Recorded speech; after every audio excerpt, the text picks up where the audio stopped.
ಎಲ್ರಿಗೂ ನಮಸ್ಕಾರ. ಎನ್ಸಿಡಿ ಸಂಸ್ಥೆ ಯೂಟ್ಯೂಬ್ ಚಾನೆಲ್ಗೆ ಸ್ವಾಗತ. ನನ್ನ ಹೆಸರು ಶ್ವೇತಾ.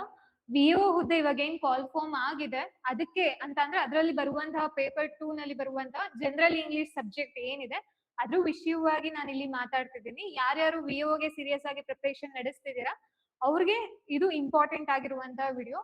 ಯಾಕೆ ಅಂತ ಅಂದ್ರೆ ಇವಾಗ ಕೆಇಎ ಕಂಡಕ್ಟ್ ಮಾಡ್ತಿರೋದು ಎಲ್ರಿಗೂ ಕೂಡ ಗೊತ್ತಿದೆ. ಕೆಇಎ ಕಂಡಕ್ಟ್ ಮಾಡ್ತಿರೋದ್ರಿಂದ ಇದಕ್ಕಿಂತ ಮುಂಚೆ ಯಾವ್ಯಾವ ಎಕ್ಸಾಮ್ಸ್ ಗಳಿಗೆ ಪೇಪರ್ 2 ಕಂಡಕ್ಟ್ ಮಾಡಿತ್ತು ಕೆಇಎ, ಸೊ ಅದರಲ್ಲಿ ಯಾವ್ಯಾವ ತರಹದ ಕ್ವಶನ್ಸ್ ಗಳು ಬಂದಿದೆ ಅಂಡ್ ಇವಾಗ ನೆಕ್ಸ್ಟ್ ವಿಒ ಇವಾಗ ಏನ್ October 4th ಶೆಡ್ಯೂಲ್ ಆಗಿದೆ ಅಲ್ವಾ, ಸೊ ಆ ಎಕ್ಸಾಮ್ಗೆ ನಾವ್ ಯಾವ ತರ ಪ್ರಿಪರೇಷನ್ ನಡೆಸಬೇಕು ಅನ್ನೋದನ್ನ ನಾನು ಇಲ್ಲಿ ಡಿಸ್ಕಸ್ ಮಾಡ್ತಿದ್ದೀನಿ. ಸೊ ನಿಮ್ಮ ಏನು ವೆಯ್ಟೇಜ್ ಯಾವ ತರ ಕೊಡ್ಬೇಕು, ಯಾವ್ದಕ್ಕೆ ಇಂಪಾರ್ಟೆನ್ಸ್ ಕೊಡ್ಬೇಕು ಜನರಲ್ ಇಂಗ್ಲಿಷ್ ವಿಷಯವಾಗಿ ನಾನು ಇಲ್ಲಿ ಡಿಸ್ಕಸ್ ಮಾಡ್ತಿದ್ದೀನಿ. ಅಂಡ್ ಯಾರ್ಯಾರು ವಿಒಗೆ ಪ್ರಿಪರೇಷನ್ ನಡೆಸ್ತಿದ್ದೀರಾ, ನಮ್ಮಲ್ಲಿ ಕ್ಲಾಸಸ್ ಹಾಗೆ ಟೆಸ್ಟ್ ಸೀರೀಸ್ ಎರಡು ಕೂಡ ಅವೈಲಬಲ್ ಇದೆ. ಕ್ಲಾಸಸ್ ನಿಮಗೆ ಆಫ್ಲೈನ್ ಆನ್ಲೈನ್ ರೆಕಾರ್ಡೆಡ್ ಇರ್ತಾ ಹೋಗುತ್ತೆ ಅಂಡ್ ಟೆಸ್ಟ್ ಸೀರೀಸ್ ಕೂಡ ನಿಮಗೆ ಆಫ್ಲೈನ್ ಹಾಗೆ ಆನ್ಲೈನ್ ಮೋಡ್ ನಲ್ಲಿ ಕೂಡ ಇರುತ್ತೆ. ಇಂಟ್ರೆಸ್ಟೆಡ್ ಕ್ಯಾಂಡಿಡೇಟ್ಸ್ ಇನ್ಸ್ಟಿಟ್ಯೂಷನ್ ನ ಕಾಂಟ್ಯಾಕ್ಟ್ ಮಾಡಬಹುದು. ಸೊ ಇಲ್ಲಿ ಫಸ್ಟ್ ನಾನು ಪ್ರೆಡಿಕ್ಷನ್ ಮಾಡ್ತಿರುವಂತದ್ದು, ಓಕೆನಾ. ಸೊ ನೆಕ್ಸ್ಟ್ ನಾವು ಏನು ವಿಒ ಎಕ್ಸಾಮ್ ಬರೀತಿದೀವಿ ಅಂತ ಅಂದ್ರೆ ಯಾವ ಕಾನ್ಸೆಪ್ಟ್ಸ್ ಮೇಲೆ ನಮಗೆ ಜಾಸ್ತಿ ಕ್ವಶನ್ಸ್ ಬರುತ್ತೆ ಅನ್ನೋದನ್ನ ನಾನು ಇಲ್ಲಿ ಡಿಸ್ಕಸ್ ಮಾಡ್ತಿದ್ದೀನಿ. ಗ್ರಾಮರ್ ಅಂತ ಅಂದ್ರೆ ಯಾವ್ದಾವ್ದು ಬರುತ್ತೆ ಅಂಡ್ ವೊಕ್ಯಾಬುಲರಿ ಅಂತ ಅಂದ್ರೆ ಯಾವ್ಯಾವ್ದು ಬರುತ್ತೆ ಅನ್ನೋದನ್ನ ಇಲ್ಲಿ ನೋಡ್ತಾ ಹೋಗೋಣ. ಓಕೆನಾ. ಇದಕ್ ಸಂಬಂಧಪಟ್ಟಿರುವ ಹಾಗೆ ಮತ್ತೆ ನೆಕ್ಸ್ಟ್ ಅಪ್ಕಮಿಂಗ್ ವಿಡಿಯೋಸ್ ಗಳು ಕೂಡ ಬರುತ್ತೆ. ಏನಿದೆ ವೇಟೇಜ್ ಅಂತ ನೋಡೋದಾದ್ರೆ, ಗ್ರಾಮರಿ ಕೊಡೋದ, ವೊಕ್ಯಾಬುಲರಿ ಕೊಡೋದ, ರೀಡಿಂಗ್ ಸ್ಕಿಲ್ಸ್ ಅಥವಾ ಮಿಸ್ಲೇನಿಯಸ್ ಅಂತ ತಗೊಂಡಾಗ ಫಸ್ಟ್ ಇವಾಗ 35 ಕ್ವಶನ್ಸ್ ಅಂತ ಅಂದ್ರೆ ಡಾಮಿನೇಟ್ ಮಾಡ್ತಿರೋದು ಯಾವುದು ಅಂತ ಅಂದ್ರೆ ಅದು ಗ್ರಾಮರ್. ಓಕೆನಾ. ಸೊ ಗ್ರಾಮರು ಡಾಮಿನೇಟ್ ಮಾಡಿದ್ರೆ, ಸೊ ಇವಾಗ 35 ಕ್ವಶನ್ಸ್ ಅಂತಂದ್ರೆ ನಾವು ಮ್ಯಾಕ್ಸಿಮಮ್ ಸ್ಕೋರ್ ಮಾಡ್ಬೇಕಾಗಿರೋದು ಯಾವ ಪಾರ್ಟ್ ಇಂದ, ಗ್ರಾಮರ್ ಪಾರ್ಟ್ ಇಂದ. ಸೊ ನೀವು ಇವಾಗ ವೊಕ್ಯಾಬುಲರಿಗೆ ಟೈಮ್ ಕೊಡ್ತಿದ್ರೆ ಫಸ್ಟ್ ನೀವು ಗ್ರಾಮರ್ ನ ಕವರ್ ಮಾಡ್ಕೊಳ್ಳಿ, ಆಮೇಲೆ ವೊಕ್ಯಾಬುಲರಿಗೆ ಟೈಮ್ ಕೊಡಿ. ಓಕೆನಾ. ಸೊ ಫಸ್ಟ್ ಪ್ಲೇಸ್ ಅಲ್ಲಿ ಯಾವ್ದಿದೆ, ಗ್ರಾಮರ್ ಇದೆ. ಸೆಕೆಂಡ್ ಪ್ಲೇಸ್ ಅಲ್ಲಿ ವೊಕ್ಯಾಬುಲರಿ, ಥರ್ಡ್ ಪ್ಲೇಸ್ ಅಲ್ಲಿ ರೀಡಿಂಗ್ ಸ್ಕಿಲ್ಸ್ ಇದೆ. ಓಕೆನಾ. ಸೊ ಒಂದೊಂದು ನಾನು ಈ ವಿಡಿಯೋದಲ್ಲಿ ಡಿಸ್ಕಸ್ ಮಾಡ್ತಿರೋದು ಗ್ರಾಮರ್ ಅಲ್ಲಿ ಯಾವ್ಯಾವ ಕಾನ್ಸೆಪ್ಟ್, ವೊಕ್ಯಾಬುಲರಿಲಿ ಯಾವ್ಯಾವ ತರದಂತ. ನೆಕ್ಸ್ಟ್ ಅಪ್ಕಮಿಂಗ್ ವಿಡಿಯೋಸ್ ಅಲ್ಲಿ ಪ್ರತಿಯೊಂದು ಈಚ್ ಕಂಟೆಂಟ್ ಕೂಡ ಕ್ವಶನ್ಸ್ ಯಾವ ತರ ಬಂದಿದೆ, ನಾವ್ ಯಾವ ತರ ಓದ್ಕೊಳ್ಬೇಕು ಅನ್ನೋದು ಕೂಡ ನಾನು ಇಲ್ಲಿ ತಿಳಿಸ್ಕೊಡ್ತೀನಿ. ಸೊ ಇದೇ ತರ ವಿಡಿಯೋಸ್ ಗಳಿಗಾಗಿ ನೀವು ಎನ್ಸಿಡಿ ಸಂಸ್ಥೆನ ಸಬ್ಸ್ಕ್ರೈಬ್ ಮಾಡಿ. ಓಕೆನಾ. ಯೂಟ್ಯೂಬ್ ಚಾನೆಲ್ ನ ಹೈಯೆಸ್ಟ್ ಪ್ರಿಯಾರಿಟಿ ಟಾಪಿಕ್ಸ್ ಅಂತ ಬಂತು ಅಂದ್ರೆ ಗ್ರಾಮರ್ ಪಾರ್ಟ್ ಅಲ್ಲಿ ಎರರ್ ಡಿಟೆಕ್ಷನ್. ಇವಾಗ ಒಂದು ಸೆಂಟೆನ್ಸ್ ಕೊಟ್ಟಿದ್ದಾರೆ, ಸೊ ಅದರಲ್ಲಿ ಏನ್ ತಪ್ಪಾಗಿದೆ ಗ್ರಾಮರ್ ಪಾಯಿಂಟ್ ಆಫ್ ವ್ಯೂ ಇಂದ, ಏನ್ ಬರ್ಬೇಕಿತ್ತು ನಿಮಗೆ ಗೊತ್ತಿರ್ಬೇಕು ಏನ್ ಬರ್ಬೇಕಿತ್ತು ಅಂತ. ಸೊ ನಿಮ್ಗೆ ಏನ್ ಬರ್ಬೇಕಿತ್ತು ಅಂತ ಗೊತ್ತಾದ್ರೆ ಏನ್ ತಪ್ಪಾಗಿದೆ ಅಂತ ನಾವು ಈಸಿಯಾಗಿ ಐಡೆಂಟಿಫೈ ಮಾಡ್ಬೋದು. Next tenses actually favourite topic ಅಂತ ಹೇಳ್ಬೋದು ಕೆಇ ಅವರಿಗೆ. ಟೆನ್ಸಸ್ ಅಲ್ಲಿ ನಾವು 12 ಟೆನ್ಸಸ್ ಗಳನ್ನ ಕಲಿತೀವಿ, ಹೌದಲ್ವಾ. ಕನ್ನಡದಲ್ಲಾದ್ರೆ 3 ಕಾಲಗಳಿರೋದು, ಬಟ್ ಇಂಗ್ಲಿಷ್ ಅಲ್ಲಿ ತಗೊಂಡಾಗ 12 ಕಾಲಗಳಿದೆ, ಹೌದಲ್ವಾ. 12 ಟೆನ್ಸಸ್ ಗಳಿದೆ. ಸೊ ಅದ್ರದ್ದು ಅಪ್ಲಿಕೇಶನ್ಸ್ ಗೊತ್ತಿರ್ಬೇಕು, ಯಾವ್ಯಾವ ಸಿಚುಯೇಷನ್ ಅಲ್ಲಿ ನಾವು ಯಾವ್ಯಾವ ಟೆನ್ಸ್ ಗಳನ್ನ ಯೂಸ್ ಮಾಡ್ತೀವಿ ಅಂತ. ಮತ್ ನಿಮ್ಗೆ ಅದಕ್ಕೆ ಫಾರ್ಮುಲಾ ಗೊತ್ತಿದ್ರೆ ನೀವು ಈಸಿಯಾಗಿ ಐಡೆಂಟಿಫೈ ಮಾಡ್ಬೋದು. ಫಾರ್ಮುಲಾ ಗೊತ್ತಿದ್ರು ಕೂಡ ಕೆಲವೊಂದ್ಸತಿ ಕಂಟೆಕ್ಸ್ಟ್ ಬೇಸ್ಡ್ ಅವ್ರು ಕೇಳ್ತಾರೆ, ಓಕೆನಾ, ಸಂದರ್ಭ ಸಹಿತ ಕೇಳಿದಾಗ ಸೊ ಅದು ಎಲ್ಲಿ ಉಪಯೋಗ ಆಗುತ್ತೆ ಅನ್ನೋ ಒಂದು ವಿಚಾರ ನಮ್ಗೆ ಗೊತ್ತಿರ್ಬೇಕು. ಯಾವುದೇ ಕಾರಣಕ್ಕೂ ಕೂಡ ನೀವು ಬೈಹೆಡ್ ಮಾಡ್ಕೊಂಡು ಹೋಗಿ ಎಕ್ಸಾಮ್ ಕ್ಲಿಯರ್ ಮಾಡ್ತೀವಿ ಅಂತ ಅಂದ್ರೆ ನಿಜವಾಗ್ಲೂ ಕೂಡ ಸುಳ್ಳು. ಯಾಕಂದ್ರೆ ಕಾನ್ಸೆಪ್ಟ್ ಹಿಂದಗಡೆ ಇರೋ ಕಾನ್ಸೆಪ್ಟ್ ನ ಅರ್ಥ ಮಾಡ್ಕೊಂಡ್ರೆ ಮಾತ್ರ ನಾವು ಅವ್ರು ಯಾವುದೇ ರೀತಿ ಕ್ವಶನ್ಸ್ ಕೊಟ್ಟರು ಕೂಡ ನಾವು ಈಸಿಯಾಗಿ ಟ್ಯಾಕಲ್ ಮಾಡ್ಬೋದು. Next articles and that is very normal, ಓಕೆನಾ. ಸೊ ಬಟ್ ಅಂದ್ರೆ ಅದ್ರದ್ದು ಎಕ್ಸೆಪ್ಷನಲ್ ಕೇಸಸ್ ಇರುತ್ತೆ ಗೊತ್ತಾ, ಅದ್ರ ಮೇಲೆ ನೀವು ಫೋಕಸ್ ಮಾಡ್ಬೇಕಾಗತ್ತೆ. ನೆಕ್ಸ್ಟ್ ಪ್ರಿಪೋಸಿಷನ್ಸ್ ಅಂತ ಬಂತು ಅಂತ ಅಂದಾಗ ನಾರ್ಮಲ್ ಆಗಿ ಇರೋದ್ ಬಿಟ್ಬಿಡಿ, ಎಕ್ಸ್ಟ್ರೀಮ್ ಅಲ್ಲಿ ಕೆಲವೊಂದು ಆ ಕಂಟೆಕ್ಸ್ಟ್ ಬೇಸ್ಡ್ ಇರ್ತಾ ಹೋಗುತ್ತೆ. ಆ ಕಂಟೆಕ್ಸ್ಟ್ ಬೇಸ್ಡ್ ಅಲ್ಲಿ ನಾವು ಯಾವ ಪ್ರಿಪೋಸಿಷನ್ ನ ಅದಕ್ಕೆ ಅಪ್ಲೈ ಮಾಡ್ಬೇಕು ಅಂತ ಅಂದ್ರೆ ಆ ಪ್ರಿಪೋಸಿಷನ್ ಮೀನಿಂಗ್ ನಮಗೆ ಗೊತ್ತಿರ್ಬೇಕು ಫಸ್ಟ್ ಆಫ್ ಆಲ್, ಹೌದಲ್ವಾ. ಇವಾಗ ಆಫ್ ಅಂತ ಇರ್ಬೋದು, ಫಾರ್ ಅಂತ ಇರ್ಬೋದು, ವಿತ್ ಅಂತ ಇರ್ಬೋದು, ಈ ತರ ಎಲ್ಲಾ ಪ್ರಿಪೋಸಿಷನ್ಸ್ಗೂ ಕೂಡ ಅದ್ರದ್ದು ಅರ್ಥಗಳಿರುತ್ತೆ. ಆ ಅರ್ಥಗಳನ್ನ ನಾವು ತಿಳ್ಕೊಬೇಕಾಗತ್ತೆ. ನೆಕ್ಸ್ಟ್ ವಾಯ್ಸಸ್, ಆಕ್ಟಿವ್ ವಾಯ್ಸ್ ಹಾಗೆ ಪ್ಯಾಸಿವ್ ವಾಯ್ಸ್. ಕನ್ನಡದಲ್ಲಿ ಕರ್ತರಿ ವಾಕ್ಯ ಮತ್ತೆ ಕರ್ಮಣಿ ವಾಕ್ಯ ಅಂತ ಹೇಳ್ತಾ ಹೋಗ್ತೇವೆ. ಚೇಂಜ್ ಆಗುತ್ತೆ, ಫಾರ್ಮೆಟ್ ಚೇಂಜ್ ಆಗುತ್ತೆ. ಆಕ್ಟಿವ್ ವಾಯ್ಸ್ ಇಂದ ಪ್ಯಾಸಿವ್ ವಾಯ್ಸ್ ಬಂದಾಗ, ಪ್ಯಾಸಿವ್ ವಾಯ್ಸ್ ಇಂದ ಆಕ್ಟಿವ್ ವಾಯ್ಸ್ ಹೋದಾಗ ಫಾರ್ಮೆಟ್ ಹಾಗೆ ಟೆನ್ಸಸ್ ಬೇಸ್ಡ್ ಅದು ಚೇಂಜ್ ಆಗ್ತಾ ಹೋಗುತ್ತೆ. ಅದ್ರದ್ದು ಫಾರ್ಮುಲಾಸ್ ಗೊತ್ತಿರ್ಬೇಕು ಅಂಡ್ ಅದನ್ನ ಅಪ್ಲೈ ಮಾಡೋ ರೀತಿನೂ ಕೂಡ ನಮ್ಗೆ ಗೊತ್ತಿರ್ಬೇಕಾಗತ್ತೆ. ನರೇಷನ್ ಇರ್ಬೋದು, ಸಿನಾನಿಮ್ಸ್ ಮತ್ತೆ ಆಂಟೋನಿಮ್ಸ್. ಏನೇ ಅಂದ್ರೂ ಕೂಡ ಸ್ಟೂಡೆಂಟ್ಸ್ ಎಲ್ರು ಕೇಳೋದು, ನಮ್ ಗ್ರಾಮರ್ ಹೇಗೆ ಓದ್ಕೊಂಡ್ಬಿಟ್ರು ಕೂಡ synonyms, antonyms, one word substitution, idioms and phrases ಇದೆಷ್ಟು ಓದ್ಕೊಂಡ್ರು ಕೂಡ ಕಡಿಮೆನೇನೆ. ಏನ್ ಗೊತ್ತಾ, ನಾವ್ ಯಾವ್ದೇ ಒಂದು ಭಾಷೆನ ಕಲಿಬೇಕಾದ್ರೆ ಅದ್ರ ಪದ ಸಂಪತ್ತು ತುಂಬಾ ಇಂಪಾರ್ಟೆಂಟ್. ಇವಾಗ ನಾವು ಕನ್ನಡ ಭಾಷೆ ಕಲಿತಿದ್ವಿ ಅಂತ ಅಂದಾಗ ಅದಕ್ಕೆ ಏನೇನ್ ರಿಕ್ವೈರ್ಮೆಂಟ್ ಇದೆ ಹಾಗೆ ಅದು ಇಂಗ್ಲಿಷ್ ಭಾಷೆಗೂ ಕೂಡ ಬೇಕಾಗೇ ಆಗತ್ತೆ, ಹಾಗೆ ಅಲ್ವಾ? ಸೊ ಇವಾಗ ಇಂಗ್ಲಿಷ್ ಭಾಷೆನ ಬರೀ ಎಕ್ಸಾಮ್ ಪಾಯಿಂಟ್ ಆಫ್ ವ್ಯೂ ಇಂದ ಮಾತ್ರ ನೋಡಿ, ನೀವು ಬರೀ ಗ್ರಾಮರ್ ಮಾತ್ರ ಕಲ್ತ್ಕೊಂಡು ಹೋದ್ರೆ ಸಿನಾನಿಮ್ಸ್ ಆಂಟೋನಿಮ್ಸ್ ಅಲ್ಲಿ ನಮ್ ಮಾರ್ಕ್ಸ್ ಹೋಗ್ಬಿಡುತ್ತೆ. ಓಕೆನಾ? ಸೊ ಅದು ಒಂದ್ ಭಾಷೆ ಕಲಿತಿದೀವಿ ಅನ್ನೋ ಒಂದ್ ಪಾಯಿಂಟ್ ಆಫ್ ವ್ಯೂ ಇಂದ ನೋಡಿ. ಇವಾಗ ನೀವು ವೆಬ್ ಸಿರೀಸ್ ನೋಡೋದು ಅಥವಾ ಇಂಗ್ಲಿಷ್ ಮೂವೀಸ್ ನೋಡೋದು, ಒಂದೊಂದು ಈಚ್ ವರ್ಡ್ ಏನಿದೆ ಹೊಸ ವರ್ಡ್, ಇವಾಗ ನ್ಯೂಸ್ ಪೇಪರ್ ಓದಿ ಅದು ಕಲಿಯೋದು ಓಕೆ, ಬಟ್ ಮೂವೀಸ್ ಎಂಟರ್ಟೈನ್ಮೆಂಟ್ ವಿಚಾರಕ್ಕೆ ಬಂತು ಅಂದಾಗ ಅದನ್ನ ನಾವು ಬೇಗ ಅರ್ಥ ಮಾಡ್ಕೊಳ್ತೀವಿ, ಬೇಗ ತಲೆಗೆ ಹೋಗುತ್ತೆ. ಸೊ ನೀವು ವೆಬ್ ಸಿರೀಸ್ ನೋಡೋದು ಅಥವಾ ಮೂವೀಸ್ ನೋಡೋದು ಈ ತರ ನೀವು ಮೊದ್ಲಿಂದ ಅಭ್ಯಾಸ ಮಾಡ್ಕೊಂಡು ಬಂದಿದ್ರೆ ನಿಮ್ಗೆ ತುಂಬಾ ಈಸಿ ಆಗುತ್ತೆ. ಅದೇ ಏನು ಟರ್ಮ್ ಬರ್ದಲೇ ಇರು, ಅದೇ ವರ್ಡ್ ಬರ್ದಲೇ ಇರು, ನಿಮ್ಗೆ ಆಪ್ಷನ್ಸ್ ಎಲಿಮಿನೇಟ್ ಮಾಡಕ್ಕೆ ತುಂಬಾ ಈಸಿ ಆಗುತ್ತೆ. Next class test. ಏನಾಗುತ್ತೆ ಕ್ಲಾಸ್ ಟೆಸ್ಟ್ ಮತ್ತೆ ಪ್ಯಾರಾಗ್ರಾಫ್ ಅಲ್ಲಿ ಅಂತ ಬಂತು ಅಂದಾಗ ಕೆಎ ಚೂಸ್ ಮಾಡೋದು ಕ್ಲಾಸ್ ಟೆಸ್ಟ್. ಓಕೆನಾ? ರೀಡಿಂಗ್ ಕಾಂಪ್ರಹೆನ್ಷನ್ ಅಲ್ಲಿ ನಿಮಗೆ ಕ್ಲಾಸ್ ಟೆಸ್ಟ್ ಕೊಡ್ತಾರೆ. ಕ್ಲಾಸ್ ಟೆಸ್ಟ್ ಅಲ್ಲಿ ಯೂಶಲಿ ಏನಾಗ್ತಿತ್ತು, ಸೊ ಅಲ್ಲಿ ಏನಿತ್ತು ಮಾಡ್ತಿದ್ವಿ, ಬಟ್ ಇವಾಗ ಆ ತರ ಇಲ್ಲ, ಅದ್ ಅಪ್ಲೈ ಮಾಡೋ ತರ ಬಂದಿದೆ. Just fill up the blanks ಅಲ್ಲ ಅದು, ಇವಾಗ ಅದನ್ನ ಅಪ್ಲೈ ಮಾಡ್ಬೇಕು. ಆ ಸೆಂಟೆನ್ಸ್ ಏನ್ ಬರುತ್ತೆ ಗೊತ್ತಾ, ಆ ಸೆಂಟೆನ್ಸ್ ಮೀನಿಂಗ್ ಪ್ರಾಪರ್ ಆಗಿರ್ಬೇಕು. ಫಾರ್ ಎಕ್ಸಾಂಪಲ್, ಈಗ ಇಲ್ಲಿ ಒಂದು ಪ್ಯಾರಾಗ್ರಾಫ್ ಕೊಟ್ಟಿದ್ದಾರೆ ಅಂತ ಅಂದ್ರೆ, ಇದು ಪ್ಯಾರಾಗ್ರಾಫ್ ಅಂತ ಅನ್ಕೊಳ್ಳೋಣ, ಈ ಖಾಲಿ ಸ್ಪೇಸಸ್ ಗಳಿಗೆ ನಾವು ಆ ವರ್ಡ್ ನ ಫಿಲ್ ಮಾಡ್ಬೇಕಾಗತ್ತೆ. ಫಾರ್ ಎಕ್ಸಾಂಪಲ್, ಇದು 1, 2, 3 ಕ್ವಶನ್ ನಂಬರ್ ಅಂತ ಅನ್ಕೊಂಡ್ರೆ, ಫಸ್ಟ್ ಕ್ವಶನ್ ಗೆ 4 ಆಪ್ಷನ್ ಇಟ್ಟಿರ್ತಾನೆ ಅವನು, ಸೆಕೆಂಡ್ ಕ್ವಶನ್ ಗೆ 4 ಆಪ್ಷನ್ ಇಟ್ಟಿರ್ತಾನೆ. ಮತ್ತೆ ಆ ಏನು ವರ್ಡ್ಸ್ ಗಳು ಏನಿರುತ್ತೆ ಒಂದೇ ತರ ಇದೆ ಅನ್ನೋ ತರ ಫೀಲ್ ಆಗ್ತಿರತ್ತೆ. ಓಕೆನಾ? ಸೊ ಇದನ್ನ ಅರ್ಥ ಮಾಡ್ಕೊಳ್ಬೇಕು. ಕ್ಲಾಸ್ ಟೆಸ್ಟ್ ಏನ್ ಹೇಳ್ತಿದೆ ಅನ್ನೋದನ್ನ ಅರ್ಥ ಮಾಡ್ಕೊಳ್ಬೇಕು. And at the same time ಈ 4 ಆಪ್ಷನ್ ಅಲ್ಲಿ ಅದಕ್ಕೆ ಯಾವ್ದು ಸೂಟಬಲ್ ಅನ್ನೋದನ್ನ ನಾವು ನೋಡ್ಬೇಕಾಗತ್ತೆ. KPSC ಆದ್ರೆ ಪ್ಯಾರಾಗ್ರಾಫ್ ಕೊಟ್ಟು ನಿಮಗೆ ಏನ್ ಮಾಡ್ತಿದ್ರು, ಅದು ಬೇಸ್ಡ್ ಕ್ವಶನ್ಸ್ ಕೇಳ್ತಿದ್ರು, ಅದಲ್ಲೇ ಇರ್ತಿತ್ತು ಆನ್ಸರ್. ಬಟ್ ಇದು ಹಾಗಲ್ಲ. ಓಕೆನಾ? ಸ್ವಲ್ಪ ನೆಕ್ಸ್ಟ್ ಲೆವೆಲ್ ಅಂತ ಅನ್ಕೊಳ್ಬಹುದು. ನೆಕ್ಸ್ಟ್ ವೊಕ್ಯಾಬ್ಯುಲರಿ ಇನ್ ಕಂಟೆಕ್ಸ್ಟ್. ಹೌದು, ನಾರ್ಮಲ್ ಸಿನಾನಿಮ್ಸ್ ಆಂಟೋನಿಮ್ಸ್ ಆದ್ರೂ ಒಂದ್ ಪಕ್ಷ ಪರವಾಗಿಲ್ಲ, ಸೆಂಟೆನ್ಸಸ್ ಕೊಟ್ಟು ಸೊ ಅಲ್ಲಿ ಯಾವ ವೊಕ್ಯಾಬ್ಯುಲರಿ ಸೂಟ್ ಆಗುತ್ತೆ, ಯಾವ ವರ್ಡ್ ಸೂಟ್ ಆಗುತ್ತೆ ಅನ್ನೋದನ್ನ ಕೇಳ್ತಾರೆ. ಸೊ ಅದಕ್ಕೆ ಇಲ್ಲಿ ಏನ್ ಲಿಸ್ಟ್ ಮಾಡಿದೀನಲ್ಲ, ಸೊ ಇದ್ರ ಮೇಲೆ ನಿಮ್ಮ ಟೈಮ್ ಇನ್ವೆಸ್ಟ್ಮೆಂಟ್ ಜಾಸ್ತಿ ಇರ್ಲಿ. ಓಕೆನಾ? ಸೊ ಹಾಗಾದ್ರೆ ನೆಕ್ಸ್ಟ್ ನೋಡೋದಾದ್ರೆ ಸೆಕೆಂಡ್ ಪ್ರಿಯಾರಿಟಿ ಯಾವ್ದು ಕೊಡ್ಬೋದಪ್ಪ ಅಂತ ಅಂದ್ರೆ question tax. Question tax it is the easiest ಏನು ಟಾಪಿಕ್ ಅಂತ ಹೇಳ್ಬೋದು ಇಂಗ್ಲಿಷ್ ಅಲ್ಲಿ. ಓಕೆನಾ? ಅದಿರ್ಬೋದು. ಮತ್ತೆ ಡಿಗ್ರೀಸ್ ಆಫ್ ಕಂಪ್ಯಾರಿಸನ್ ತುಂಬಾ ಈಸಿ. ಓಕೆನಾ? ಬಟ್ ಎಕ್ಸೆಪ್ಷನಲ್ ಕೇಸಸ್ ಅಲ್ಲಿ ನೋಡ್ಕೊಳ್ಬೇಕು. ಜಸ್ಟ್ ಏನು ನೀವು ರ್ಯಾಂಡಮ್ ಆಗಿ ಓದ್ಕೊಂಡು ಹೋಗೋದಲ್ಲ, ದಯವಿಟ್ಟು ಕ್ವಶನ್ ಪೇಪರ್ ನ ನೋಡಿ, ಕ್ವಶನ್ ಪೇಪರ್ ನ ನೋಡಿ ಅನಲೈಸ್ ಮಾಡಿ.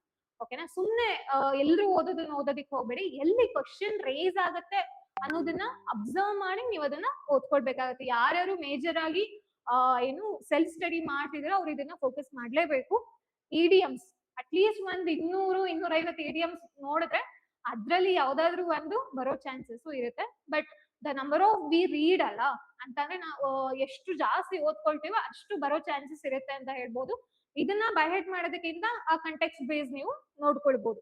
ನೆಕ್ಸ್ಟ್ ಒನ್ ವರ್ಡ್ ಸಬ್ಸ್ಟಿಟ್ಯೂಷನ್, ಇದು ತುಂಬಾ ಜಾಸ್ತಿ ಇದೆ. ನೀವು the study of this that ಇರ್ಬೋದು. ಮತ್ತೆ ಇದನ್ನ ಸ್ಟಡಿ ಮಾಡೋರ್ಗೆ ಏನಂತಾರೆ, ಪ್ರತಿಯೊಂದು ಕೂಡ ಏನಾಗುತ್ತೆ ಒನ್ ವರ್ಡ್ ಸಬ್ಸ್ಟಿಟ್ಯೂಷನ್ ಅಲ್ಲಿ ಇನ್ಕ್ಲೂಡ್ ಆಗುತ್ತೆ. ಇದು ಕೂಡ ಹಾಗೆ ಚಾನ್ಸಸ್ ಇರೋದು. ಸೊ ಜಾಸ್ತಿ ನೋಡ್ಕೊಳ್ಳಿ, ಕ್ಯಾಟಗರಿ ಮಾಡ್ಕೊಳ್ಳಿ. ಓಕೆನಾ? ಕ್ಯಾಟಗರಿ ವೈಸ್ ಮಾಡ್ಕೊಂಡ್ರೆ ನಿಮ್ಗೆ ಬೇಗ ಕವರ್ ಆಗುತ್ತೆ.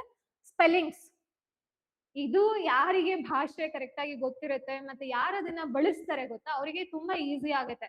ಬಟ್ ಯಾರು ಎಕ್ಸಾಮ್ ಪರ್ಪಸ್ ಗೆ ನೋಡ್ತೀರಾ ಮೇಜರ್ ಆಗಿ ವೊಕ್ಯಾಬ್ಯುಲರಿ, ಸೊ ಅವ್ರಿಗೆ ಕಷ್ಟ ಆಗುತ್ತೆ. ಆದಷ್ಟು ಪ್ರಾಕ್ಟೀಸ್ ಮಾಡೋದಕ್ಕೆ ಟ್ರೈ ಮಾಡಿ. Next homonyms. ಹೋಮೋನಿಮ್ಸ್ ಕೂಡ ನಿಮ್ಗೆ ಏನಾಗುತ್ತೆ ಕಂಟೆಕ್ಸ್ಟ್ ಬೇಸ್ ನೋಡ್ಕೊಳ್ಬೇಕಾಗತ್ತೆ, ಅದು ಕೂಡ important. Next sentence rearrangement, that is nothing but PQRS ಅಂತ ಹೇಳ್ಬೋದು. ಸೊ ಯಾವಾಗ್ಲೂ ಕೂಡ ಏನಾಗುತ್ತೆ, 2 ಆಪ್ಷನ್ ನಡುವೆ ಕನ್ಫ್ಯೂಷನ್ ಆಗುತ್ತೆ. ಓಕೆನಾ? ಸೊ ಆ 2 ಆಪ್ಷನ್ ನ ಹೇಗೆ ನೀವು ಟ್ಯಾಕಲ್ ಮಾಡ್ಬೇಕು ಅನ್ನೋದನ್ನ ಅಭ್ಯಾಸ ಮಾಡ್ಲೇಬೇಕು. ಎಕ್ಸಾಮ್ ಹಾಲ್ ಅಲ್ಲಿ ಕುತ್ಕೊಂಡು ನೀವು ಯುದ್ಧ ಕಾಲದಲ್ಲಿ ಶಸ್ತ್ರಾಭ್ಯಾಸ ಮಾಡೋದಿಕ್ಕಾಗಲ್ಲ. ಸೊ ಎಕ್ಸಾಮ್ ಗಿಂತ ಮುಂಚೆನೆ 2 ಆಪ್ಷನ್ ಈಸಿಯಾಗಿ ಎಲಿಮಿನೇಟ್ ಮಾಡ್ಬೋದು, ಅದ್ರ ಪ್ರಾಬ್ಲಮ್ಮೇ ಅಲ್ಲ. ಈ 2 ಆಪ್ಷನ್ ನಡುವೆ ಹೆಂಗೆ ನಾನು ಅದನ್ನ ಕರೆಕ್ಟ್ ಆನ್ಸರ್ ಅಂತ ನಾನು ಐಡೆಂಟಿಫೈ ಮಾಡ್ಬೇಕು ಅನ್ನೋದನ್ನ ದಯವಿಟ್ಟು ಸ್ವಲ್ಪ ಪ್ರಾಕ್ಟೀಸ್ ಮಾಡಿ. ನೆಕ್ಸ್ಟ್ ಪ್ಯಾರಾಗ್ರಾಫ್ ರೀಅರೇಂಜ್ಮೆಂಟ್ ಇರ್ಬೋದು. ಈ ತರದ್ದು ನಿಮ್ಗೆ ಏನಾಗುತ್ತೆ ಸೆಕೆಂಡ್ ಏನು ಪ್ರಿಯಾರಿಟಿ ಇರುವಂತದ್ದು. ಓಕೆನಾ? ನೆಕ್ಸ್ಟ್ ಲೋಯೆಸ್ಟ್ ಪ್ರಿಯಾರಿಟಿ, ಹೌದು, ಬಟ್ ದಟ್ ಈಸ್ ಅಂದ್ರೆ ಅದ್ರ ಅರ್ಥ ಬಿಟ್ಬಿಡೋದು ಅಂತ ಅಲ್ಲ, ಅದು ಕೂಡ ಇಂಪಾರ್ಟೆಂಟ್ ಇದೆ. ಸೊ ನೀವು ಕ್ಯಾಟಗರಿ ವೈಸ್ ಅಂತ ಅಂದ್ರೆ priority wise you can go one by one ಅಂತಂದ್ರೆ ಹೈಯೆಸ್ಟ್ ಪ್ರಿಯಾರಿಟಿ ಏನಿದೆ, ಸೆಕೆಂಡ್ ಪ್ರಿಯಾರಿಟಿ ಏನಿದೆ, ಇದು ಲಾಸ್ಟ್ ಪ್ರಿಯಾರಿಟಿ ಅನ್ಕೊಳ್ಳಿ. Figure of speech usually KEA ನಲ್ಲಿ ಫಿಗರ್ ಆಫ್ ಸ್ಪೀಚ್ ತುಂಬಾ ಕಡಿಮೆ ಕೇಳೋದು, ಕೆಪಿಎಸ್ಸಿ ನಲ್ಲಿ ಕೇಳ್ತಿದ್ರು, ಕೆಇ ನಲ್ಲಿ ತುಂಬಾ ಕಡಿಮೆ.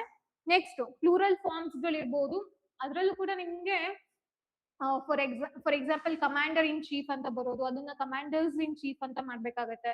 ಯೂಶಲಿ ನಾವೇನ್ ಅನ್ಕೊಂತೀವಿ ಕಮಾಂಡರ್ ಇನ್ ಚೀಫ್ಸ್ ಅಂತ ಮಾಡ್ಬಿಡ್ತೀವಿ. ಸೊ ಈ ತರದ್ದು ವರ್ಡ್ಸ್ ಗಳಿರ್ಬೋದು. ಮತ್ತೆ ಇಂಟರ್ಜೆಕ್ಷನ್ಸ್, ಹೌದು, ಮತ್ತೆ ಇಂಟರ್ಜೆಕ್ಷನ್ಸ್ ಮತ್ತೆ ಪಂಕ್ಚುಯೇಷನ್ ಗಳಲ್ಲಿ ಬಂತು ಅಂದಾಗ ಸೆಂಟೆನ್ಸ್ ಕೊಟ್ಟು ಎಲ್ಲಿ ಏನ್ ಪಂಕ್ಚುಯೇಷನ್ ಬರ್ಬೇಕು ಅದ್ರಲ್ಲಿ ಇಂಟರ್ಜೆಕ್ಷನ್ ಕೂಡ ಇನ್ಕ್ಲೂಡ್ ಆಗಿರುತ್ತೆ. ಓಕೆನಾ. ಸೊ ಇಲ್ಲ ಇಂಟರ್ಜೆಕ್ಷನ್ ಆಗಿ ಸೆಪರೇಟ್ ಆಗಿ ಕ್ವಶನ್ ಕೇಳ್ಬೋದು.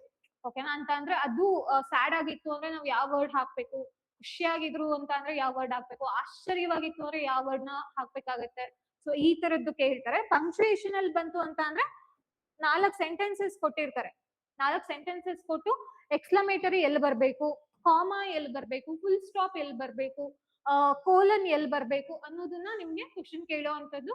ಸೊ ನಿಮ್ಗೆ ಅದ್ರ ಬಗ್ಗೆ ಐಡಿಯಾ ಇರ್ಬೇಕಾಗತ್ತೆ. ನೀವು ಆ ಸೆಂಟೆನ್ಸ್ ನ ಹೇಗೆ ಓದ್ತಿರಲ್ಲ ಮತ್ತೆ ಹೇಗೆ ಅರ್ಥ ಮಾಡ್ಕೊಳ್ತೀರಾ ಅದ್ರ ಬೇಸ್ ಮೇಲೆ ಅದು ಡಿಪೆಂಡ್ ಆಗುತ್ತೆ. ಮತ್ತೆ ಮಿಸ್ಲೆನಿಯಸ್, ಇದಿಷ್ಟು ಕೂಡ ನಿಮ್ಮ ಏನು ಕೆಎ ಪಾಯಿಂಟ್ ಆಫ್ ವ್ಯೂ ನ ತುಂಬಾ ಇಂಪಾರ್ಟೆಂಟ್. ಓಕೆನಾ. So next KEA pattern change ಆಗಿದೆ. ಮೊದ್ಲೇನಾಗ್ತಿತ್ತು, ಇದು ನೋಡ್ಕೊಂಡ್ರೆ ಇದು ಬಂದ್ಬಿಡುತ್ತೆ, ಪಕ್ಕ ಬರುತ್ತೆ, ಇದು ಆ ತರ ಆಗ್ತಿತ್ತು. ಬಟ್ ಇವಾಗ ನಿಜವಾಗ್ಲೂ ಪ್ಯಾಟರ್ನ್ ಚೇಂಜ್ ಆಗಿದೆ, ಕಾಂಪಿಟೇಷನ್ ಜಾಸ್ತಿ ಆಗಿದೆ. ನಿಮ್ನ ಹೇಗೆ ಆ ಕಾಂಪಿಟೇಷನ್ ಇಂದ ಈಚೆ ಹಾಕ್ಬೇಕು ಅನ್ನೋದ್ರ ಬಗ್ಗೆನೇ ಅವರು ಯೋಚನೆ ಮಾಡ್ತಿರ್ತಾರೆ. ಸೊ ಹೊಸ ಏನು ಸ್ಟೈಲ್ ಏನಂತ ಅಂದ್ರೆ ಸಂದರ್ಭ ಸಹಿತ ಅದನ್ನ ನಾವು ಅಪ್ಲೈ ಮಾಡಿದಾಗ ಅಲ್ಲಿ ಯಾವ್ದು ಸೂಟಬಲ್ ವರ್ಡ್ ಕರೆಕ್ಟ್ ಆಗಿ ಸೂಟ್ ಆಗುತ್ತೆ ಅನ್ನೋದೇ ಒಂದು ಹೊಸ ಸ್ಟೈಲ್ ಅಂತ ಹೇಳ್ಬೋದು ಕೆಎದು. ಸುಮ್ನೆ ಓದ್ಕೊಂಡು ಹೋಗೋದಲ್ಲ. ಎಕ್ಸೆಪ್ಷನ್ ಕೇಸಸ್ ಮೇಜರ್ ಆಗಿ ನೀವು ಫೋಕಸ್ ಮಾಡ್ಬೇಕಾಗಿರೋದು exception cases. Okay, grammar rule ಇದು ಬಂದೇನೋ ಹಿಂಗ್ ಹೇಳ್ತಿದೆ ಅಂತ ಅಂದ್ರೆ ಅದ್ ಬಿಟ್ಟು ಗ್ರಾಮರ್ ರೂಲ್ ಅಲ್ಲಿ ಎಕ್ಸೆಪ್ಷನ್ಸ್ ಗಳಿರುತ್ತೆ ಪ್ರತಿಯೊಂದ್ರಲ್ಲೂ ಕೂಡ. ನಿಮಗೆ ಆ ಎಕ್ಸೆಪ್ಷನ್ಸ್ ನ ಜಾಸ್ತಿ ನೀವು ಫೋಕಸ್ ಮಾಡ್ಬೇಕು. ಅಂಡ್ ಇವಾಗ ಟೆನ್ಸಸ್ ಏನೇ ಒಂದ್ ವರ್ಡ್ ಬರ್ಲಿ ಅದನ್ನ ನಾನು ರಿಯಲ್ ಆಗಿ ಅಪ್ಲೈ ಮಾಡಿದಾಗ, ರಿಯಾಲಿಟಿಗೆ ನಾನು ತಗೊಂಡ್ ಬಂದಾಗ ಸೆಂಟೆನ್ಸ್ ಅಲ್ಲಿ, ಸೊ ಅದು ಹೇಗೆ ಸೂಟ್ ಆಗ್ತಿದೆ, ವರ್ಡ್ ಹೇಗೆ ಸೂಟ್ ಆಗುತ್ತೆ ಅನ್ನೋದನ್ನ ನೀವು ನೋಡ್ಕೊಳ್ಬೇಕಾಗತ್ತೆ. ಓಕೆನಾ. ಸೊ ಇದಿಷ್ಟು ನಿಮಗೆ ಏನಾಗುತ್ತೆ, ಎಕ್ಸಾಂಪಲ್ಸ್ ಗಳು ನೀವು ಇದ್ರಲ್ಲಿ ನೋಡ್ಬೋದು. ಹೊಸ ಸ್ಟೈಲ್ ಅಲ್ಲಿ ಪ್ರತಿಯೊಂದ್ರಲ್ಲೂ ಕೂಡ ಅವರು ತುಂಬಾ ನೀಟ್ ಅಂಡ್ ಕ್ಲೀನ್ ಆಗಿ ಅವ್ರು ಏನ್ ಮಾಡಿದ್ದಾರೆ, ಅಪ್ಲೈ ಮಾಡಿದ್ದಾರೆ. ವೊಕ್ಯಾಬ್ಯುಲರಿ ಅಂತ ತಗೊಂಡಾಗ ಇದೆಲ್ಲರಿಗೂ ಕೂಡ ಕಷ್ಟ. ಇನ್ ದ ಸೆನ್ಸ್ ಓದ್ಕೊಳ್ತೀವಿ, ಬಟ್ ಅದಕ್ಕೆ ಓದ್ಕೊಳ್ಳೋದಕ್ಕೆ ಪ್ರಾಪರ್ ಆಗಿ ನಮ್ಗೆ ನಮ್ಮ ಹತ್ರ ಏನು ಸಿಕ್ತಿಲ್ಲ. ಓಕೆ, ಇದಿಷ್ಟು ಓದ್ಕೊಂಡವ್ರೆ, ಇವಾಗ ಗ್ರಾಮರ್ ಓದ್ಕೊಂಡ್ರೆ ನನ್ನ ಹತ್ರ ಗ್ರಾಮರ್ ಬುಕ್ ಇದೆ, ಅದರಿಂದ ನಾನು ಮಾಡ್ಕೊಬಹುದು ಗ್ರಾಮರ್. ಬಟ್ ವೊಕ್ಯಾಬ್ಯುಲರಿಗೆ ಏನ್ ಮಾಡ್ಲಿ ಅನ್ನೋದು ಎಲ್ರಿಗೂ ಕೂಡ ಯೋಚನೆ ಆಗಿರುತ್ತೆ. ಬಟ್ ಏನು ಮಾಡೋದಿಕ್ ಆಗಲ್ಲ. ಭಾಷೆ ಅನ್ನೋದು ಕನ್ನಡನ ನೀವು ಹೇಗೆ ಅರ್ಥ ಮಾಡ್ಕೊಳ್ತಿರೋ ಇಂಗ್ಲಿಷು ಕೂಡ ನೀವು ಅದೇ ರೀತಿ ಅರ್ಥ ಮಾಡ್ಕೊಳ್ಳಿಕ್ಕೆ ಎಫರ್ಟ್ ಹಾಕಿದ್ರೆ, it depends on your effort ಹಾಕಿದ್ರೆ ಅದು ಕೂಡ ಈಸಿ ಆಗುತ್ತೆ. ಸಿನಾನಿಮ್ಸ್ ಸಮಾನಾರ್ಥಕ ಪದ, ಆಂಟೋನಿಮ್ಸ್ ವಿರುದ್ಧಾರ್ಥಕ ಪದ, homonyms spellings, one word substitution, idioms and phrases, contextual vocabulary. This is the new concept and it is very important. ನಿಮಗೆ ಯೂಶಲಿ ಇಲ್ಲಿಗೆ ನಿಂತ್ಕೊಳ್ತಿತ್ತು, ಸಿನಾನಿಮ್ಸ್ ಕೇಳ್ತಿದ್ರು, ಆಂಟೋನಿಮ್ಸ್ ಕೇಳ್ತಿದ್ರು, spellings okay, one word substitution, idioms ಈ ತರ ಹೋಗ್ತಿತ್ತು. ಬಟ್ ಇವೆಲ್ಲ ಹೊಸದು ಇವಾಗ. ಸೊ ನೀವು ಕೂಡ ಅದಕ್ಕೆ ಅಡಾಪ್ಟ್ ಆಗ್ತಾ ಹೋಗ್ಬೇಕಾಗತ್ತೆ. ಸೊ ಹೇಗೆ ಪ್ರಿಪರೇಷನ್ ನಡೆಸೋದು ಜನರಲ್ ಇಂಗ್ಲಿಷ್ ಸಬ್ಜೆಕ್ಟ್ ಅಂತ ಬಂತು ಅಂದಾಗ, first grammar concept. As I have told, ಏನು ಗ್ರಾಮರು ಪೇಪರ್ ನ ಡಾಮಿನೇಟ್ ಮಾಡ್ತಿದೆ. 35 ಕ್ವಶನ್ಸ್ ಅಂತ ಕೇಳಿದಾಗ ಮ್ಯಾಕ್ಸಿಮಮ್ ಗ್ರಾಮರ್ ಇದೆ. ವೊಕ್ಯಾಬ್ಯುಲರಿ ನೆಕ್ಸ್ಟ್ ಕೂಳ್ತಿದೆ. Next reading practice. ಹೌದು, ಇದೆಲ್ಲ ಏನು ನೀವು ಜನರಲ್ ಇಂಗ್ಲಿಷ್ ಪೇಪರ್ ನಲ್ಲಿ ಮಾಡ್ಬೇಕಾಗಿರುವಂತಹ ಕೆಲಸಗಳು. ಓಕೆನಾ. ಸೊ ಅಂದ್ರೆ ಯಾವ್ದು ಪ್ರಿಯಾರಿಟಿ ಕೊಡ್ಬೇಕು ಅಂತ. ನೆಕ್ಸ್ಟ್ ಇರೋದೇನು, ಪ್ರೀವಿಯಸ್ ಇಯರ್ ಪೇಪರ್ಸ್. ನಾವು ಒಂದು ಯಾವುದೇ ಎಕ್ಸಾಮ್ ಆಗಿರ್ಬೋದು, ಅದು ಡಿಗ್ರಿ ಎಕ್ಸಾಮ್ ಆದ್ರೂ ಆಗಿರ್ಲಿ, ಕಾಂಪಿಟೇಟಿವ್ ಎಕ್ಸಾಮ್ ಆದ್ರೂ ಆಗಿರ್ಲಿ, ಅಲ್ಲಿ ನಾವ್ ಏನ್ ಅರ್ಥ ಮಾಡ್ಕೊಳ್ಬೇಕಂತ ಅಂದ್ರೆ ಪ್ರೀವಿಯಸ್ ಇಯರ್ ಕ್ವಶನ್ ಪೇಪರ್ ನೋಡಿದಾಗ ನಮ್ಗೊಂದು ಐಡಿಯಾ ಸಿಗುತ್ತೆ, ಒಂದು ಪಿಕ್ಚರ್ ಸಿಗುತ್ತೆ, ಒಂದು ಬ್ಲೂ ಪ್ರಿಂಟ್ ಅಂತ ಹೇಳ್ಬೋದು. ಅದನ್ನ ನೋಡಿ ನಾವೇನ್ ಮಾಡ್ಬೇಕು, ಡಿಸೈಡ್ ಮಾಡ್ಕೊಳ್ಬೇಕಾಗತ್ತೆ. ಓಕೆನಾ. ಸೊ ಇವಾಗ ನಾನು ಏನೋ ಓದ್ದೆ, ಇವಾಗ ಟೆನ್ಸಸ್ ಓದ್ದೆ. ಟೆನ್ಸಸ್ ಬೇಸ್ ಮೇಲೆ ಪ್ರೀವಿಯಸ್ ಇಯರ್ ಕ್ವಶನ್ ಪೇಪರ್ ಅಲ್ಲಿ ಹೇಗೆ ಕೇಳಿದ್ದಾರೆ ಅನ್ನೋದನ್ನ ನಾನು ಪ್ರಾಕ್ಟೀಸ್ ಮಾಡ್ಲೇಬೇಕು. ಈ ಕ್ವಶನ್ಗೆ ಓಕೆ, ನಾನು ಇಲ್ಲಿ ಆನ್ಸರ್ ಕ್ಲೋಸ್ ಮಾಡಿದ್ರೆ ನಾನು ಎಕ್ಸಾಮ್ ಹಾಲ್ ಅಲ್ಲಿ ಕುತ್ಕೊಂಡಾಗ ನಾನು ಯಾವ ಆನ್ಸರ್ಗೆ ಟಿಕ್ ಹಾಕ್ತೀನಿ ಅನ್ನೋದು ಯು ಹ್ಯಾವ್ ಟು ಬಿ, ಅದನ್ನ ನೀವು ಪ್ರಾಕ್ಟೀಸ್ ಮಾಡ್ಲೇಬೇಕು. ಇಲ್ಲ ಅಂತ ಅಂದ್ರೆ ಏನಾಗುತ್ತೆ, ಜಸ್ಟ್ ಸಾಲ್ವ್ ಮಾಡ್ಕೊಂಡು ಹೋದ್ರೆ ಅದು ವರ್ಕ್ ಆಗಲ್ಲ. ಓಕೆನಾ. ಯಾಕಂದ್ರೆ ಎಕ್ಸಾಮ್ ಹಾಲ್ ಅಲ್ಲಿ ನಿಮ್ಮ ಹತ್ರ ಆನ್ಸರ್ಸ್ ಇರಲ್ಲ.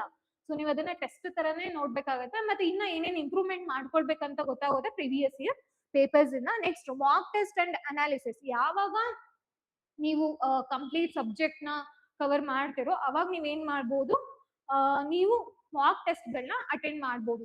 ಓಕೆನಾ? ಸೊ ಮಾಕ್ ಟೆಸ್ಟ್ ಅಟೆಂಡ್ ಮಾಡಿದ್ರೆ ಏನು ನಿಮಗೆ ಯೂಸ್ಫುಲ್ ಅಂತ ಅಂದ್ರೆ, ಹಾಗೆ ಎಕ್ಸಾಮ್ ಹಾಲ್ ಅಲ್ಲಿ ನಾನು ಕೂತಾಗ ಯಾವ ಆನ್ಸರ್ಗೆ ನಾನು ಟಿಕ್ ಹಾಕ್ತೀನಿ ಅನ್ನೋದು, ಯಾವ ಆನ್ಸರ್ ನಾನು ಚೂಸ್ ಮಾಡ್ತೀನಿ ಅನ್ನೋದು ನಮ್ಗೆ ಇಲ್ಲೇ ಪ್ರಾಕ್ಟೀಸ್ ಆಗ್ತಾ ಹೋಗುತ್ತೆ. ಜಸ್ಟ್ ನೀವು ಎಕ್ಸಾಮ್ ಹಿಂದಿನವರೆಗೂ ನಿಜವಾಗ್ಲೂ ಯಾರ್ಯಾರು ಓದ್ಕೊಂಡೇ ಕುತ್ಕೋಬೇಕಂತ ಇದ್ದೀರಾ, ನಿಜವಾಗ್ಲೂ ಸ್ಕೋರ್ ಆಗೋದಿಲ್ಲ. ನೀವು ಟೆಸ್ಟ್ ಸೀರೀಸ್ ಅಟೆಂಡ್ ಮಾಡ್ಲೇಬೇಕು. ಓಕೆನಾ? ಸೊ ನಮ್ಮ ಇನ್ಸ್ಟಿಟ್ಯೂಷನ್ ಅಲ್ಲಿ ನಾವು ಯಾವ ತರ ಜನರಲ್ ಇಂಗ್ಲಿಷ್ ಕ್ಲಾಸಸ್ ನ ನಡ್ಸ್ಕೊಡ್ತೀವಿ ಅನ್ನೋದನ್ನ ಒಂದು ಬ್ರೀಫ್ ಆಗಿ ನಾನು ನಿಮ್ಗೆ ಹೇಳ್ತೀನಿ. ಒಂದು, ನಿಮಗೆ ಕಂಪ್ಲೀಟ್ ಗ್ರಾಮರ್ ಏನಿದೆ, ಗ್ರಾಮರ್ ಕಾನ್ಸೆಪ್ಟ್ಸ್ ಏನಿದೆ ಕಂಪ್ಲೀಟ್ ಆಗಿ ನಿಮ್ಗೆ ಕವರ್ ಆಗುತ್ತೆ. ವೊಕ್ಯಾಬುಲರಿ ಕೂಡ, ಸಿನಾನಿಮ್ಸ್, ಆಂಟೋನಿಮ್ಸ್, ಅದ್ ಒಂದು PDF, ಮತ್ತೆ ಅದನ್ನ ಹೇಗೆ ಅರ್ಥ ಮಾಡ್ಕೊಳ್ಬೇಕು ಅನ್ನೋದು ಕೂಡ ನಾನು ನಿಮ್ಗೆ ಹೇಳ್ಕೊಡ್ತೀವಿ. ಮತ್ತೆ ಪ್ರೀವಿಯಸ್ ಇಯರ್ ಪ್ಯಾಟರ್ನ್, ಇವಾಗ ಫಾರ್ ಎಕ್ಸಾಂಪಲ್ ಇವಾಗ ಟೆನ್ಸಸ್ ಅಂತ ತಗೊಂಡ್ವಿ ಅಂತ ಅನ್ಕೊಳ್ಳಿ, ಇಲ್ಲ ಪಾರ್ಟ್ಸ್ ಆಫ್ ಸ್ಪೀಚ್ ಅನ್ಕೊಳ್ಳಿ. ಪಾರ್ಟ್ಸ್ ಆಫ್ ಸ್ಪೀಚ್ ಯೂಶಲಿ ಎಲ್ರಿಗೂ ಗೊತ್ತಾಗುತ್ತೆ. ಇವಾಗ ನೌನಲ್ಲಿ ಟೈಪ್ಸ್ ಬರುತ್ತೆ, ಪ್ರಾಪರ್ ನೌನು, ಕಾಮನ್ ನೌನು, ಆ ತರದೆಲ್ಲ ಟೈಪ್ಸ್ ಬರುತ್ತೆ. ಆ ಟೈಪ್ಸ್ ಅಂತ ತಗೊಂಡಾಗ ಅದ್ರ ಮೇಲೆ ಕ್ವಶನ್ಸ್ ಯಾವ ತರ ಬಂದಿದೆ ಮತ್ತೆ ಯಾವ ತರ ಬರುತ್ತೆ ಈಚ್ ಟೈಪ್ ಮೇಲೆ ಅಂತಂದ್ರೆ, ಅವತ್ತಿನ class for example 10 to 1 class ಆಗಿದೆ ಅಂತಂದ್ರೆ ಅವತ್ತಿನ ಡ್ಯೂರೇಷನ್ ಅಲ್ಲಿ ಏನ್ ಕ್ಲಾಸ್ ಆಗಿದೆ ಅಲ್ಲ, ಸೊ ಅದ್ರ ಮೇಲೆ MCQs ನ ಡಿಸ್ಕಸ್ ಮಾಡುವಂತದ್ದು. ಓಕೆನಾ? ಸೊ ಈ ತರ ಒಂದು ನಡೆಯುತ್ತೆ. ಮತ್ತೆ ನಿಮಗೆ ಪ್ರೀವಿಯಸ್ ಇಯರ್ ಪ್ಯಾಟರ್ನ್ ಅಂತ ಬಂತು ಅಂದಾಗ ಪ್ರೀವಿಯಸ್ ಇಯರ್ ಕ್ವಶನ್ ಪೇಪರ್ ನಿಮ್ಗೆ ಡಿಸ್ಕಸ್ ಮಾಡಿ ಕೊಡ್ತೀವಿ. ಜನರಲ್ ಇಂಗ್ಲಿಷ್ ಅಲ್ಲಿ ಇವಾಗ ಕಂಡಕ್ಟ್ ಮಾಡಿದೆ ಅಲ್ಲ, so previous year question paper ನ ಡಿಸ್ಕಸ್ ಮಾಡ್ಕೊಡ್ತೀವಿ. And at the same time ನಿಮ್ಗೆ ಡೈಲಿ ಟೆಸ್ಟ್ ಗಳ ತರ ನಿಮ್ಗೆ ಇದು ವರ್ಕ್ ಆಗುತ್ತೆ. ಡೈಲಿ ಟೆಸ್ಟ್ ಇರ್ಬೋದು, ಮತ್ತೆ ಮಾಕ್ ಟೆಸ್ಟ್ ಕೂಡ ಸಿಗುತ್ತೆ. ಯಾರ್ಯಾರು ಜನರಲ್ ಇಂಗ್ಲಿಷ್ ಕ್ಲಾಸಸ್ ತಗೊಳ್ತಿರೋ ಅವ್ರಿಗೆ general English KA standard paper ಒಂದು ನಿಮ್ಗೆ ಸಿಗ್ತಾ ಹೋಗುತ್ತೆ. ಅಂಡ್ ನಿಮಗೆ ಟೆಸ್ಟ್ ಸೀರೀಸ್ ತಗೊಳ್ತೀರಾ ಅಂದ್ರೂ ಕೂಡ ವಿಒದು ಟೆಸ್ಟ್ ಸೀರೀಸ್ ಸೆಪರೇಟ್ ಆಗಿ ನಾವು ಲಾಂಚ್ ಮಾಡಿರ್ತೀವಿ, ಅದನ್ನು ಕೂಡ ನೀವು ಪರ್ಚೇಸ್ ಮಾಡಬಹುದು. ಇದಿಷ್ಟು ಕೂಡ ನಡೆಯುತ್ತೆ. ಅಂಡ್ ಇದು general English point of view ಇಂದ ಮಾಡ್ತಿರೋದ್ರಿಂದ ನಿಮಗೆ ನೆಕ್ಸ್ಟ್ ಅಪ್ಕಮಿಂಗ್ ವಿಡಿಯೋಸ್ ಅಲ್ಲಿ ನೀವ್ ಏನೇನು ಫಾಲೋ ಮಾಡ್ಬೇಕಾಗತ್ತೆ, ಜನರಲ್ ಇಂಗ್ಲಿಷ್ ಅಲ್ಲಿ ಮ್ಯಾಕ್ಸಿಮಮ್ ಸ್ಕೋರ್ ಮಾಡ್ಬೇಕು ಅಂತಂದ್ರೆ ಏನೇನ್ ಫಾಲೋ ಮಾಡ್ಬೇಕಾಗತ್ತೆ ಅನ್ನೋದನ್ನ ನಾನು ನಿಮ್ಗೆ ನೆಕ್ಸ್ಟ್ ವಿಡಿಯೋದಲ್ಲಿ ತಿಳಿಸ್ತೀನಿ. ಐ ಹೋಪ್ ಇದು ನಿಮ್ಗೆ ಯೂಸ್ಫುಲ್ ಆಗಿದೆ ಅಂತ ಅನ್ಕೊಳ್ತೀನಿ. ಅಂಡ್ ಯಾರ್ಯಾರು ವಿಒಗೆ ಏನೋ ಪ್ರಿಪರೇಷನ್ ನಡೆಸ್ತಿದ್ದಾರೆ ದಯವಿಟ್ಟು ಅವ್ರಿಗೆ ಈ ವಿಡಿಯೋನ ಶೇರ್ ಮಾಡಿ, ಹಾಗೆ ನಮ್ಮ ಚಾನೆಲ್ಗೆ ಸಬ್ಸ್ಕ್ರೈಬ್ ಮಾಡಿ. Thank you.